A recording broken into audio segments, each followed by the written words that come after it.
How many years has it been since the Republicans had a trifecta in all 50 states? We're going to get the answer in this video. I've already done this for the Dems. Today it's for the GOP. It's considered a political trifecta when one party controls governor as well as both chambers in the state legislature. We know a lot of red states today have a trifecta, but what about the bluer states? How long has it been since they pulled it off? Well, at the top, I've got 10 tiers of shading. We'll start with the states that currently have a trifecta. Then we'll go back every decade until we get before the 1950s or the ones that have never done it. One thing to mention is the years that we're going to cover are when the election was held that the GOP lost the trifecta. Usually the actual switch doesn't happen until early the next year. So there's a whole ton of data here. I took it from Ballotpedia and Wikipedia. So maybe something slipped through. If it did, let me know in the comments. But before we begin, which state do you think is the longest drought for the Republicans? Let's start with the states that currently have a GOP trifecta. These are the red states you know and love. We'll start on the West Coast. We've got Idaho, Utah,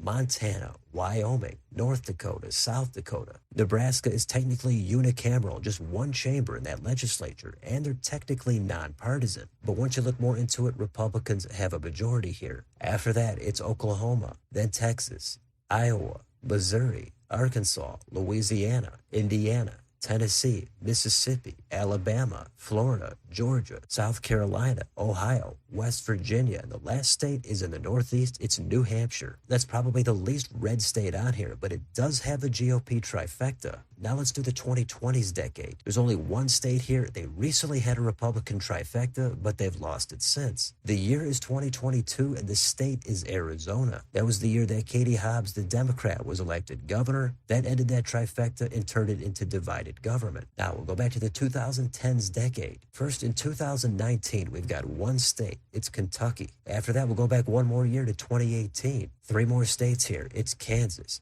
Michigan, and Wisconsin. Then we'll stop off in 2016 and put in two more states. We've got Nevada and North Carolina. Then in 2014, we've got Alaska. This is the trickiest state because it technically has a Republican trifecta right now. However, the governing coalition consists of Democrats with some Republicans. So that's why the last official trifecta is apparently in 2014 and not right now. One more state in this year. It's the last Rust Belt swing state. It's Pennsylvania. Next, we'll go back one more year. We've got Virginia. Right now it's a blue trifecta, but back then it was red. Next, we'll go back just one more year again. We've got a state all the way in the northeast corner. It's Maine. That one might be a surprise similar to New Hampshire, but in that year, Republicans actually controlled all three. Next, we're going to go back another tier to the 2000s decade. We've got one state in 2004. That's Colorado. Back then, it was not the blue state it is today. It's a similar story 3 years prior in New Jersey. Believe it or not, Republicans had governor, the state senate, and the state assembly all at the same time. Next, we'll go back into the 1990s. We've got another blue state. This time it's Illinois. Then we've got to go back 12 more years this time into 1984. We've got another super blue state. This time it's Vermont. Back then, Republicans were dominant, but not so much since. 2 more years, we've got another state in the northwest corner this time. It's Washington. 82 was the year Republicans got it done here. Next, we've got the 1970s. This time, in 1974, we've got a couple of states. First, it's Connecticut.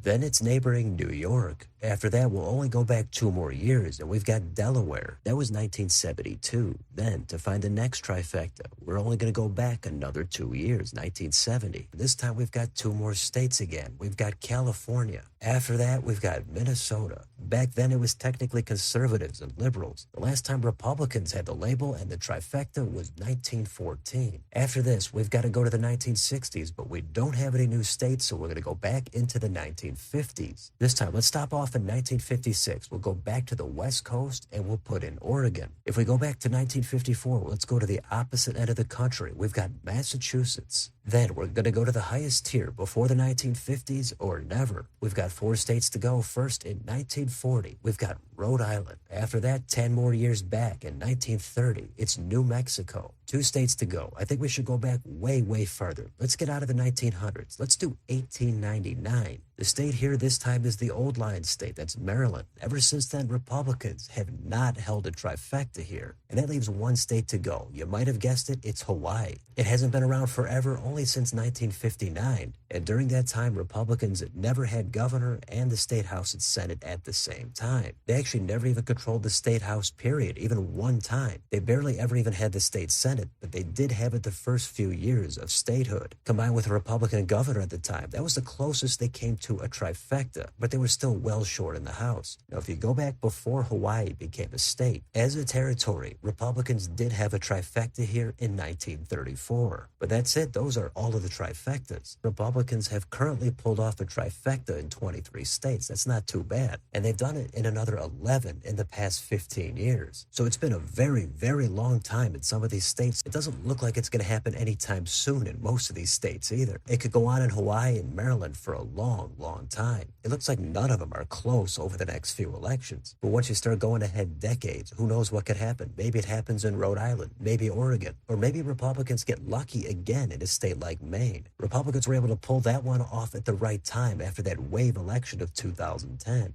Another possibility is actually in Minnesota. Right now, it's divided government, extremely narrow margins in both the state house and senate. If Republicans were able to just gain 1 or 2 seats and somehow capture the governor's mansion, it could technically be a possible trifecta. Most of these trifectas are lost because there's not a Republican governor. Kansas is a state that could easily be won by the Republicans next year, and they'll get that trifecta back. It's also a very real possibility in Kentucky. It could also happen in Arizona as well. You could always come up with some other scenarios in some of these states for both sides. But ever since Democrats regained the trifecta in Virginia, they're still trailing Republicans 23-16 in terms of current trifectas. But Dems are hoping to break some of these trifectas themselves. All they'd have to do is flip governor in some of these states, maybe Iowa, maybe Ohio. And if they win in Nevada, they're going to regain that trifecta back. So anything could always happen. So let me know in the comments, which current trifecta surprises you the most? My guess is it's probably New Hampshire. Where do you see the Republicans gaining their next trifecta? Which one do you think is most in jeopardy of being lost? Let me know what you think down below. On your way out, don't forget to like, share, and subscribe. Join if you'd like to support the channel. Thanks for watching. I'll see you next time.